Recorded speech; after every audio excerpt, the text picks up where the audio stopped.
સરસ. આજે 30 તારીખ 30/7 જુલાઈ 2025.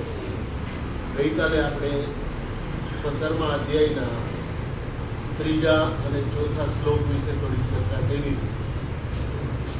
એમાં આપણે જાણ્યું કે જે રાજસી માણસો છે, સાત્વિક માણસો છે, રાજસી માણસો છે અને તામસી માણસો છે, કેવી રીતે ઈશ્વરને પૂજે છે. એના વિચારો અનુરૂપ બધા જુદા જુદા ભગવાનમાં શ્રદ્ધા ધરાવતા હોય છે. એની પૂજન રીત જુદી હોય છે. બરાબર. બીજા, હવે આગળ વધીએ.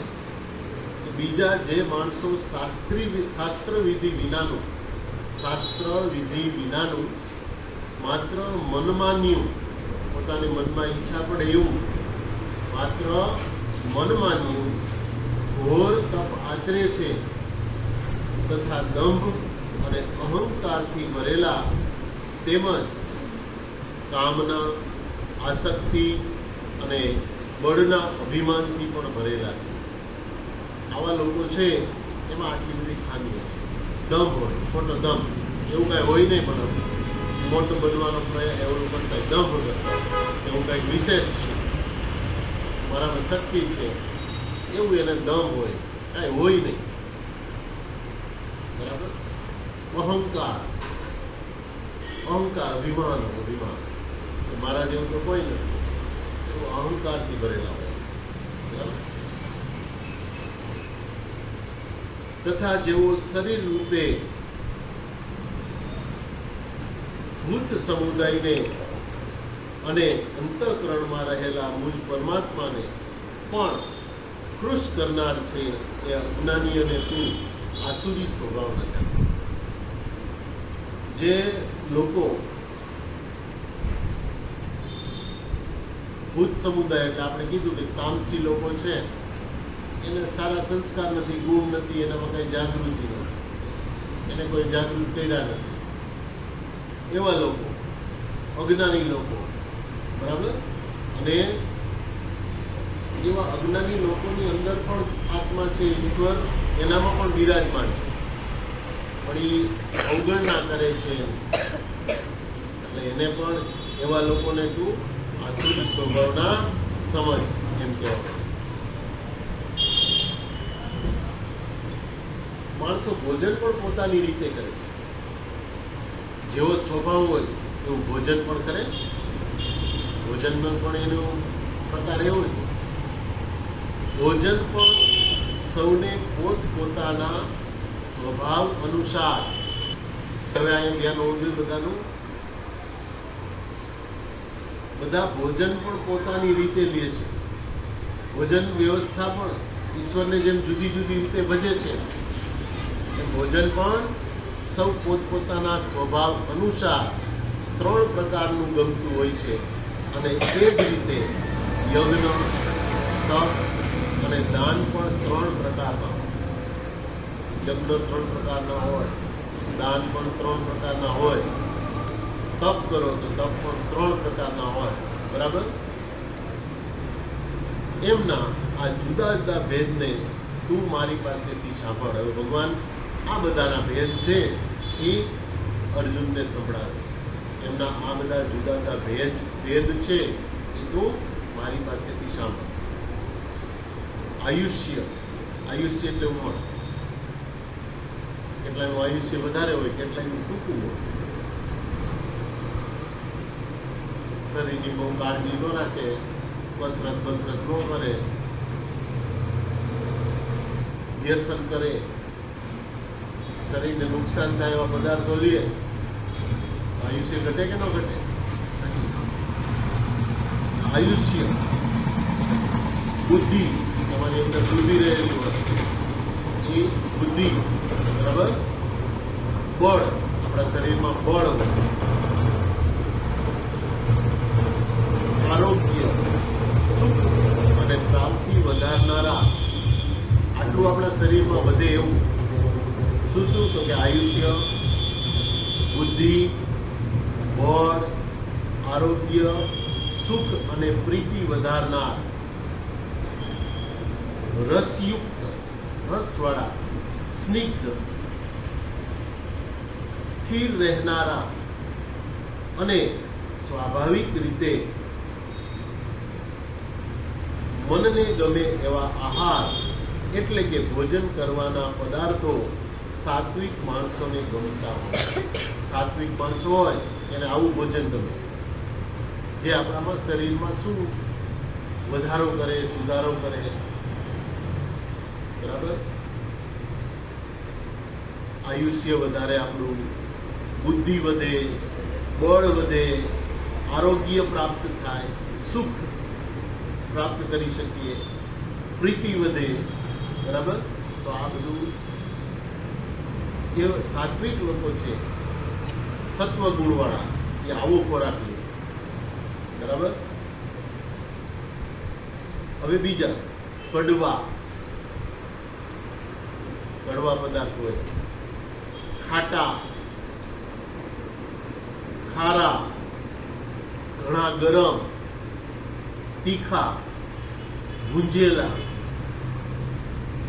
દાહ જન્માવનારા, તીખું પેટમાં બળતરા ઉત્પન્ન કરે, દાહ જન્માવનારા અને દુઃખ, ચિંતા તથા રોગને જન્માવનારા.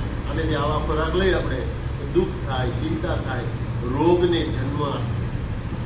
આહારો રાજસી માણસોને ગમતા હોય. આવો આહાર રાજસી માણસો, તમે આવો રાજસી કહેવાય. કેમ? તમે આવું જ ખાઓ, તમને તીખું ભાવે, ખાટું ભાવે, ખારું ભાવે, કડવું ભાવે, આમ તમતું તીખું. તમે ઓલી બહારથી પડીકા જ ખાવ છો, નકરા એ તીખા તમતમતા, અંદર કાંઈ ન હોય પણ ઉપર એટલો મસાલો છાંટેલો હોય, એટલે મોઢામાં આમ તમી જાય, પણ એ આખરે આપણે નુકસાન કરે છે અને શરીરને રોગિષ્ઠ બનાવે છે. કૂતરાને આપણે એ વેફર ખોલીને કે ઓલી પડીકા ખોલીને નાખીએ તો કૂતરા નથી ખાતા, પણ આપણે ખાઈ છીએ. ક્યારેક પ્રયોગ કરજો. બરાબર? સ્ટીક બોલી આવે, કેળા હે પર મેળા, એ શું છે? શું કહેવાય એને? કુરકુરે. આ કુરકુરે કૂતરાને નાખી. કૂતરા કુરકુરે નથી ખાતા, એ આપણે રિસેસમાં કડડા હે આ મોઢું કરી તો આપણે આ તીખા આપણે આવું જ ભાવે. ખાટી મીઠી પાણીપુરી, તીખું મીઠું મિક્સ પાણી ના દેવાય, હજી તીખું કર, હજી લસણવાળું પાણી ના, હે આવા જ દે, હજી એક પ્લેટ બનાવો, મારો વારો પહેલાં લઈ લે, પછી હા બહુ ખવાય. આપણે સ્કૂલે તો આજ સવારે જ અમે જોયું, ખૂબ સરસ બધું ઘરનું બનાવેલું બાળકો લઈ આવ્યા હતા, એકદમ હેલ્ધી. સવારે રોજ ચેક કરીએ લંચ. હવે તમે મોટા થઈ ગયા, બપોરે તમારું ચેક નથી કરતા.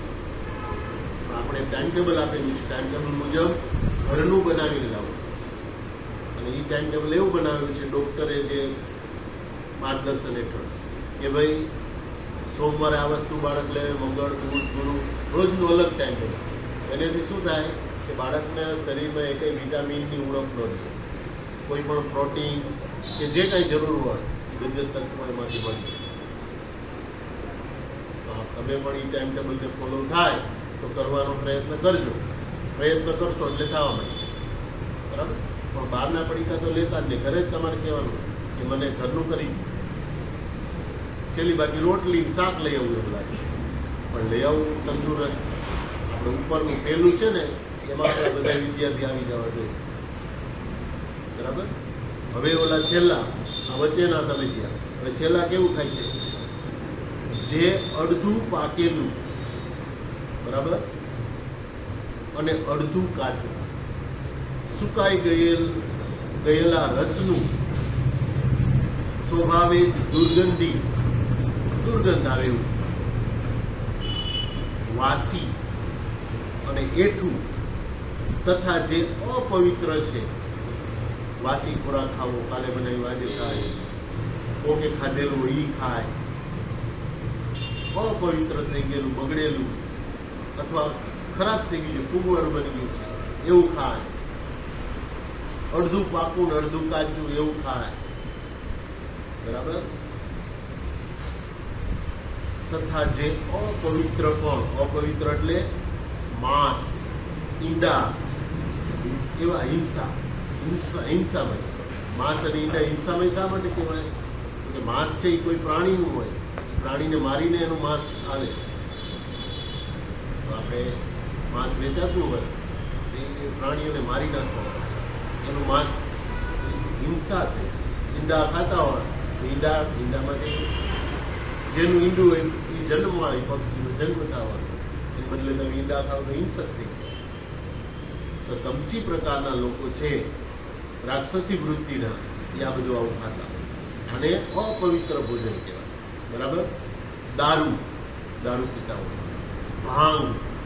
ભાંગ પીતા હોય, તમાકુ, કોઈ પણ રીતે તમાકુ, તો બીડી પીવામાં હોય, ખાવામાં હોય, બરાબર, કોઈ પણ રીતે તમાકુ ખાતા, એવા માદક પદાર્થ એટલે નશો ચડે. સિગરેટ પીતો હોવો બાપુ, એ બાપુને અંદર અડી ગયો એ ખબર નહીં, ઉધર સાહેબ ખોટો વળી જતો, બે જણા ટાટિયા કે તે સીધો થતો, પણ એ એવું કરે ખરો, કારણ કે એને હેબિટ પડી ગઈ છે. એટલે તમે ક્યારે આવું વ્યસન વાળું તમારો ખોરાક કેવો હોવો જોઈએ? તો પહેલું હતું એવું બીજું નહીં. બરાબર? રાજસી પ્રકારનું નહીં, આ તમસ વાળું તો જોઈએ જ નહીં. આપણે વાસી નહીં ખાવાનું, એઠું નહીં ખાવાનું, દુર્ગંધ આવતી હોય, ફળેલા ફળ ખાઈ જાય, કેટલા સડેલું ફળ ફળી ગયા હોય તો એ ખાઈ જાય. કંઈક ન મળતું એ ખાતા હોય તો વાત જુદી છે. તમને બધું પ્રાપ્ત છે. સારું મળતું હોય સારું ખવાય કે ખરાબ ખવાય? બરાબર? એટલે તમે હોશિયાર છો, વાંધો નહીં. કેટલા માંસ ખાય છે આમાંથી? ઈંડા કેટલા ખાય છે? ઊંચી આંગળી કરજો એટલે બંધ કરાવવા માટે. પછી વાસી કેટલા ખાય છે? વાસી ખોરાક, ગઈકાલનું રાંધેલું આજે. એઠું કોક થાળીમાં જમ્યું હોય એમાં આપણે ઘણા એક થાળીમાં હાલશે આપણે, એવા કેટલા છે? હા, એવા કેટલા એક નાસ્તા બોક્સમાં એઠવાડ ખાતા હોય. કોકે ખાધું એટલે એઠું થઈ ગયું, એ આપણે ખવાય નહીં. આપણે રજસ પ્રકારના, ઉચ્ચ પ્રકારના વ્યક્તિ. તો આવું બધું આપણો ખોરાક પણ સારો. દેવી દેવતાને પૂજવામાં 3 પ્રકાર આવ્યા, એમાં ખોરાકના 3 પ્રકાર, કારણ કે માણસો 3 પ્રકારના છે. પેલા ક્યાં છે? સત્વ. બીજા ક્યાં છે? રજસ. અને ત્રીજા તમસ. બધાનો આખો વિભાગ જ જુદો. એ ભગવાનની પૂજા જુદા છે, એના ખોરાક જુદા છે. તો તમે નાની ઉંમરે આ ભગવદ્ ગીતાનું જ્ઞાન પ્રાપ્ત કરો છો, તો આમાં કેટલું લખેલું, નાની બાબત, કે કેવો ખોરાક લેવો જોઈએ, કેવો ન લેવો જોઈએ, કોને પૂજવા જોઈએ, કોને ન પૂજવા જોઈએ. ભૂત પ્રેતને પૂજવા ન જોઈએ. આવો વાસી સડેલો ખોરાક અને અપવિત્ર એટલે સમજી ગયા ને, નોનવેજ, એવો ખોરાક ન ખાવો, વ્યસન વાળું ન ખાવું જોઈએ. બરાબર? આપણે ખાતા હોય તેમાં ધીમે ધીમે સુધારો કરી શકાય.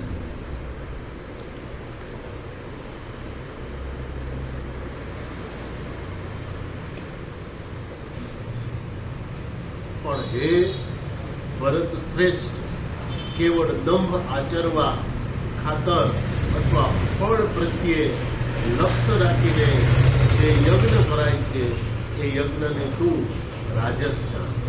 યજ્ઞને રાજસ સમજ. બરાબર? આના વિશે આપણે બધું વિગતે આવતીકાલે ચર્ચા કરશું. પણ આપણે આજે 3 વસ્તુ જોઈ. ગઈકાલે 3 વસ્તુ જોઈતી એ હતી કે સત્વ, રજસ અને તમસ કેવા દેવી દેવતાને પૂજે છે. આજે આપણે સત્વ, રજસ અને તમસ આપણે માહિતી લઈ. બરાબર? એટલે આપણે રોજ આ 3 પ્રકારે શું યાદ રાખવાનું. Thank you.